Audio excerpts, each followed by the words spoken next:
l'édito de Djemeldine Benchenouf. Salam alaikum, Azul Fillaoun, bonsoir. Je tiens à le dire d'emblée, l'édito d'aujourd'hui ne va pas plaire à tout le monde. Pour la simple raison que nous n'aimons pas qu'on nous dise certaines vérités. Juste parce qu'elles sont amères, qu'elles nous font souffrir, que nous refusons de les voir comme elles sont vraiment. Nous préférons les occulter, les nier, ou encore mieux les embellir, les faire mentir, comme nous voudrions qu'elles soient. Mais il est des situations où nous devons sortir notre tête du sable et voir les choses comme elles sont, en face, sans nous mentir. C'est ainsi qu'en Algérie, nombreux de nos compatriotes considèrent que quiconque dénonce le régime s'en prend à l'Algérie, à l'héritage des Chouhada, Rabbi Irhamham, qu'il est donc un traître à la nation, qu'il dessert les intérêts du pays et qu'il sert celui de ses ennemis. C'est ainsi. Nous devons nous faire une raison, mais rien ne nous interdit de chercher à comprendre. Les Algériens qui soutiennent ce régime, ou qui ont été manipulés au point où ils le considèrent comme un État légitime, élu par le peuple, qui sont devenus ses alliés naturels. Ce régime qui a pourtant dévasté leur pays, qui a usé de la fraude électorale systémique et systématique, sont en réalité, et dans l'ordre des choses et des priorités, devenus le principal obstacle à la démocratisation du pays, encore plus que le régime lui-même. C'est un peu comme s'ils étaient devenus les remparts de ce régime, pour des raisons et d'autres, pas toujours avouables, où la corruption de masse le dispute à la naïveté abyssale et au nationalisme primaire. Je me trompe peut-être, mais je crois sincèrement que ces gens se comptent aujourd'hui en millions. Je ne veux surtout pas décourager les militants qui n'ont jamais baissé les bras face à ce régime despotique, mais j'en suis personnellement arrivé à croire que ces alliés naturels du système sont peut-être plus nombreux que ceux qui continuent à sympathiser avec l'esprit du Hirak et de la démocratie. Mais la grande question est pourquoi ?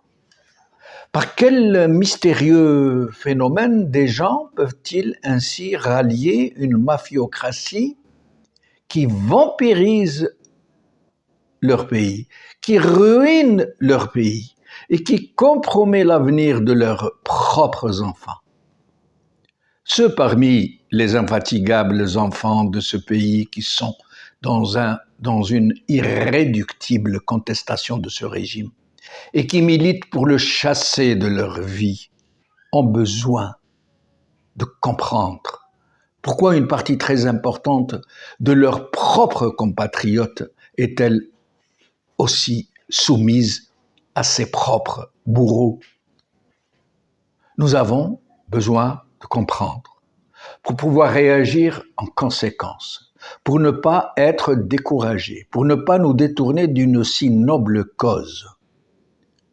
Mon attention sur ce très curieux phénomène que nous nous évertuons à nier avait été attirée par les publications de mon ami Adel Jabbar, sur son espace Facebook. Cet infatigable militant qui a toujours refusé de baisser les bras, qui a tant contribué à la libération de son pays, depuis le Canada où il réside avec sa famille. Ce militant sincère, à l'image de son propre père, Rabbi Rahmou, qui a donné sa vie à la libération de notre pays.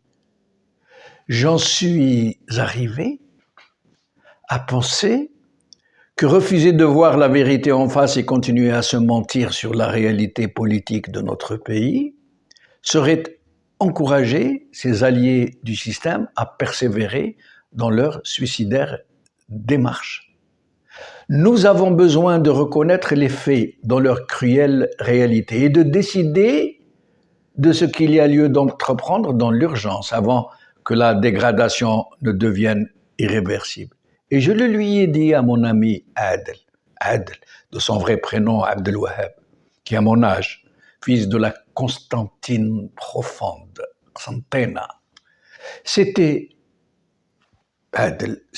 toujours fait le défenseur de son peuple. Lorsqu'il arrivait que ses camarades, dont moi-même, fassent montre de lassitude et qu'ils lui disent qu'il ne sert à rien de défendre des compatriotes qui se complaisent dans leur propre déchéance, il a toujours réagi comme une mère protectrice qui ne reconnaît jamais les torts de ses enfants et qui les défend avec l'énergie du désespoir, mais où l'espoir et la confiance en son peuple ne se démentaient jamais.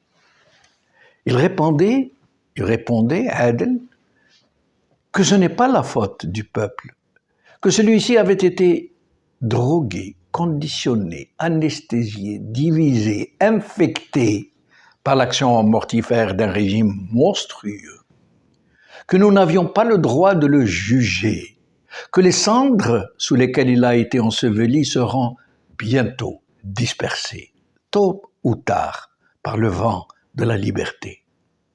Mais ce qui m'a surtout incité à l'édito d'aujourd'hui est que le discours de Adel a changé. Il est devenu très amer, Adel. Il est à la limite du désespoir. Il avoue désormais ne pas comprendre comment son peuple peut se montrer aussi indifférent à l'endroit de sa propre patrie. Comment il a pu se laisser ainsi endormir? Comment il peut s'enflammer pour un simple match et rester de glace face à la mort annoncée de sa nation? Et j'avoue que cet état d'esprit de mon cher ami Adel Jabbar m'a vraiment inquiété, parce qu'il était pour moi comme un thermomètre de la militance, du militantisme. Si un tel militant en est arrivé à une telle amertume, c'est que l'heure est grave en ces moments cruciaux. L'heure est venue, je crois en effet, d'essayer de comprendre et de nous organiser en conséquence pour que la flamme de la libération se ranime et pour que de toutes nos poitrines exulte l'amour de la liberté et la fidélité à la patrie. قال خير.